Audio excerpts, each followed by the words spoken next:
tenho fé. Todos têm uma fé natural. Eu tenho fé que eu vou ficar rico, eu tenho fé que eu vou comprar um carro, isso é uma fé natural. Agora a fé material é uma coisa, a fé natural é outra. Tem tanto tipo de fé, mas vamos falar dessas duas só. Agora a fé que remove montanhas é a fé para milagres. Agora a fé da salvação é aquela fé que você abraçou Jesus não por interesse, não para ficar rico, porque ninguém fica rico, né? Quem trabalha justamente só tem para sobreviver, os que conseguem um pouco mais. Eu ainda ontem estava com umas pessoas, nós somos convidados por alguém para estar num lugar, estava com uma pessoa muito rica da cidade, mas eu estava vendo que não tem alegria, porque a alegria verdadeira é quando a alegria entra no coração. E riqueza, quando ela entra no coração, ela impede a entrada da bênção de Jesus na nossa vida. Porque me foge o apóstolo que escreve aqui, mas ele disse que nós devemos, ou nós amamos a Deus, ou a mamão, que é a riqueza, né? Nós temos que saber dividir, porque se eu sou uma pessoa abastada, tenho muitos bens, meu coração vai estar ali e vai bloquear a operação do Espírito Santo. Por quê? Porque todos que têm muitos bens acabam não dando espaço para Cristo. Por isso que quando a Bíblia fala bem-aventurados os pobres de espírito, não está falando de riquezas materiais, está falando de inferioridade e de reconhecer o senhorio de Cristo como Deus das nossas vidas. Pode ser um milionário, mas que reconheça a Cristo como Salvador. E nós temos passagens bíblicas como Cornélio, que era um homem, um centurião da corte, que era um homem religioso. E quando ele soube que ele tinha que ouvir o apóstolo Pedro, que foi mandado chamar por revelação, quando o Pedro chegou na sua casa, ele tinha autoridade, e todos os que estavam sobre a sua mão, que estavam submissos à sua mão, quando Pedro chegou, estavam todos de ajoelhados, todos se prostraram quando Pedro entrou, e o Pedro disse o quê? Levanta, porque eu sou um homem igual a vocês. Mas Deus mandou chamar um senhor, mandou chamar porque eu tenho uma mensagem. Qual é a mensagem? Jesus Cristo é o único caminho para a salvação, e lá se converte Cornélio, sua família e todos os que estão ali. E diz a Bíblia que na conversão do Cornélio, o Cornélio estava tão santificado, que quando ele decidiu que ele iria seguir a Jesus, ele também recebeu o batismo com o Espírito Santo. Coisa que novos convertidos não querem saber, ou pessoas de já muitos anos na igreja não querem nem saber em falar em outras línguas. O Cornélio recebeu quando dobrou os joelhos e o Pedro orou, ele já recebeu o Espírito Santo. Aí saiu aquela notícia que o Cornélio tinha recebido. Mas por que ele recebeu? Porque ele estava na direção. O que ele ouviu da visão? Ele disse: manda chamar o Pedro. E ele chamou Pedro, fez tudo que o Senhor mandou, chamou o Pedro. Pedro chegou. Quando Pedro chegou, ele estava preparado para ouvir a palavra de Deus. Esta é a semente que cai na terra boa. Essa palavra aqui, irmãos, ela nunca mudou, nunca irá mudar. O que está mudando hoje são os terrenos em que essa palavra estão sendo jogada. Terrenos rochosos, terrenos espinhosos, terrenos à beira de caminho, onde os pássaros vêm e comem a semente.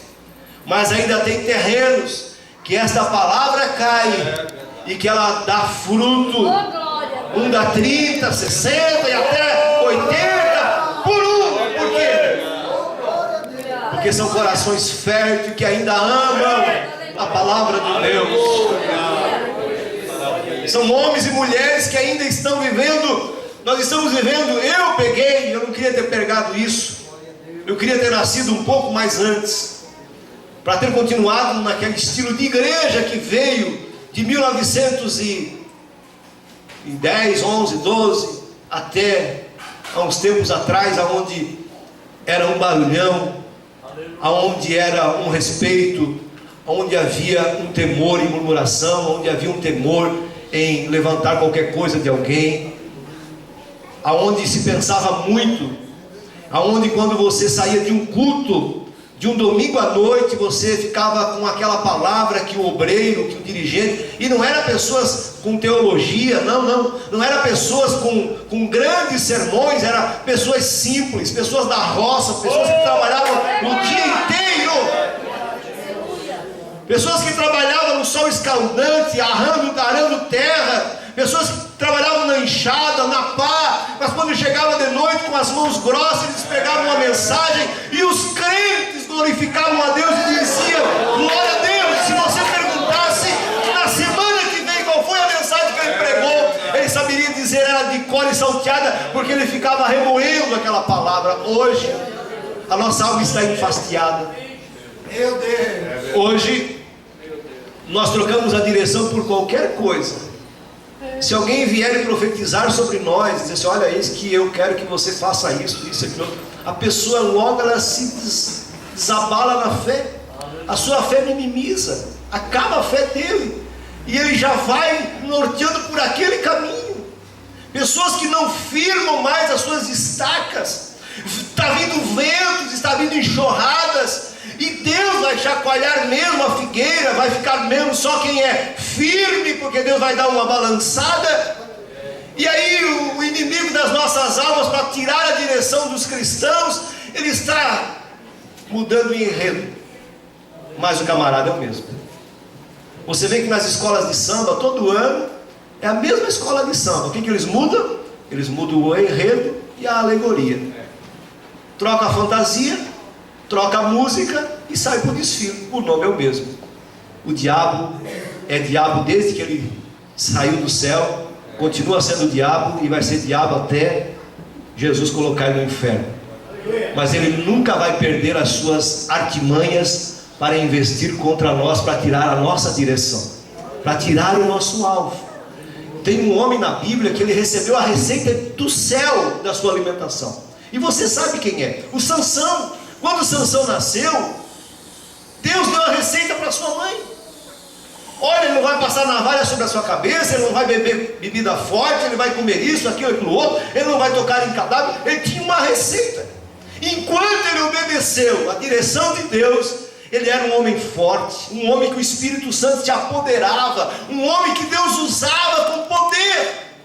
Mas teve um momento que ele deixou de ouvir os conselhos do pai. E quando se fala de pai, está falando de Deus.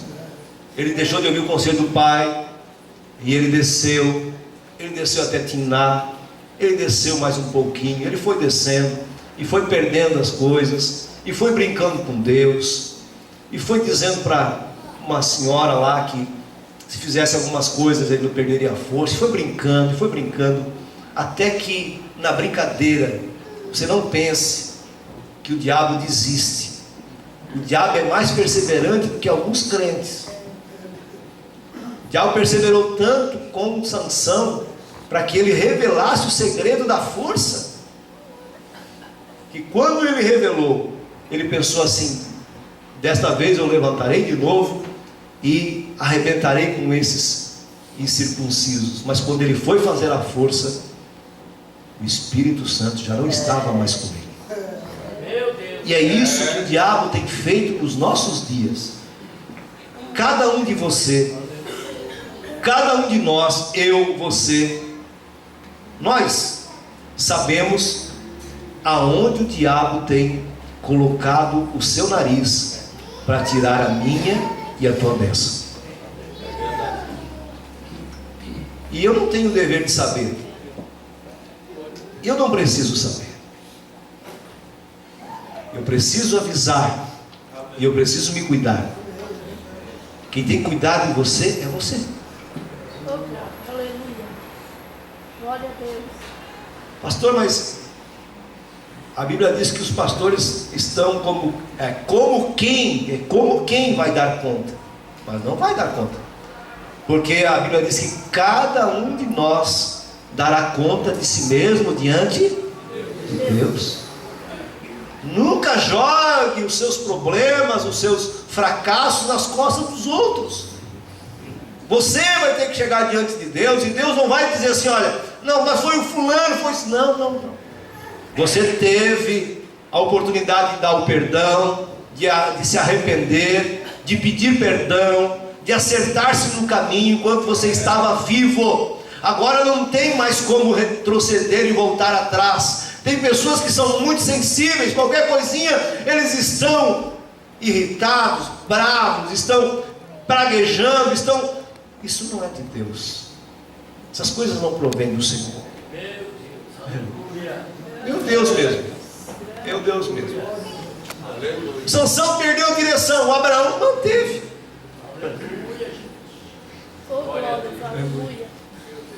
A diferença em manter a direção e de perder. Olha o final da vida de Sansão e olha o final da vida de Abraão. Qual foi o final da vida de Sansão? Os olhos vazados, envergonhado, mas Deus teve misericórdia dele por uma vez mais. Aí vocês conhecem a história, fazem filmes, levam o homem até os pilares que sustentam o templo, derruba o templo sobre ele, sobre mais pessoas que ele matou em toda. Olha, se com uma queixada de jumento ele matou 1000 pessoas, imagina quantas pessoas ele matou quando ele derrubou o templo de Dagon. Tinha mais de 2000, quem sabe até mais de 3000 pessoas, porque tem pessoas que acham que é só nesta nossa era que tem templos grandes, suntuosos, magníficos. Não, senhores. Na época deles existia coisas muito mais faraônicas do que as nossas. Pela tecnologia que eles tinham da época, eles eram muito mais inteligentes do que nós. Nós, com toda a sofisticação, não chegaríamos aos pés da inteligência do povo que viveu no passado. Se vocês vão lá, hoje eu vi o pastor Zé Paulo fazendo uma transmissão, ele está em Israel, fazendo uma transmissão do Coliseu, aquela arena que fizeram há quantos anos que está lá intacta. O senhor já esteve lá, pastor? Em Jerusalém, Israel? Lá estava aqueles bancos feitos de pedras maciças, estão lá intactas. Lá tem muita história, tem cristãos que foram colocados naquela arena para morrerem pelo amor de Cristo, mas pela direção do Espírito Santo, eles não negaram a fé, e cada gota de sangue que caiu naquela arena era semente para que hoje o Evangelho chegasse na nossa terra. E o que nós fizemos hoje para manter essa direção? Às vezes nós saímos tanto da direção de Deus, saímos tão fora da direção de Deus, que o Sansão ele fez uma coisa que desagradou a Deus, porque ele deixou de casar-se com alguém da sua parentela e foi arrumar alguém lá dos filisteus para casar-se. E isso ainda serve para os dias de hoje. O casamento num julgo desigual nunca vai ser abençoado por Deus. O casamento que Deus abençoa, pastor, mas é bem verdade que tem muitos crentes que também se separam, e isso acontece. E por que acontece? Hoje tem uma palavra bonita, né? Incompatibilidade de gênero. Não fechou, não deu certo, separou, tudo bem, vamos partir para outra, mas nunca esqueça que Jesus Cristo tem que estar no barco. Independente da situação que você viver, você não pode esquecer-se de Jesus. Tá. O Sansão fez isso, escolheu errado, pagou o preço errado. Por quê? Ele era um juiz escolhido por Deus, anunciado o nascimento de Sansão. O nascimento de Jesus foi anunciado, o nascimento de Sansão, João Batista. E quando nascem essas pessoas, recebem a receita de como viver. E quando você aceitou Jesus como Salvador, você não pense que você não recebeu uma receita de Deus para você viver. Quantos tem a receita na mão? Aleluia. Eu fico meio irritado com os crentes. Isso aqui, isso aqui é é a bula, não vou dizer a bússola, porque isso aqui é a bula do remédio que Deus deu para nós. Ele injetou em nós a salvação, e Ele colocou aqui na bula as reações adversas, o que pode acontecer quando você não tomar o remédio.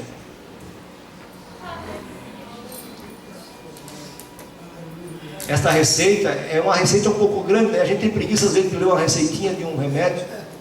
A gente só vai naquela ali, precauções, só. O restante deixa.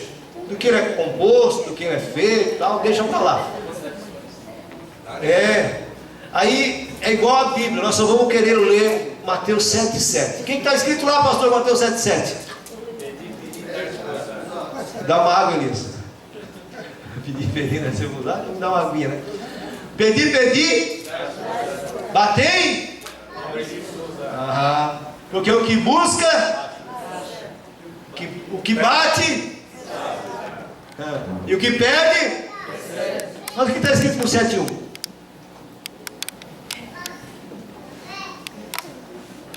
Está na Bíblia nessa hora. Mateus 7,1. Vamos ler essa prova. Não precisa nem dizer que foi olhar a Bíblia, nós vamos colocar aqui. Então vai achar enquanto ele acha. Porque assim nós pulamos, né? O Cid está aí que vem assim, o Cid está forte já. A irmã Cida está aí também. Aí eu veio só com o Lucas, pensa de Deus, dirigindo, glória a Deus. Achou lá? Aí vai passando, vamos lá, 1, 2, 3, ó. Não. Vai. 1, 2, 3. Porque e com a medida com que tiverdes medido, vos hão de medir a vós. Nós somos muita leitura, vocês já viram? Vamos lá, 3. E por que reparas tu no arqueiro que está no olho do teu irmão, e não vês a trave que está no teu olho? Oh,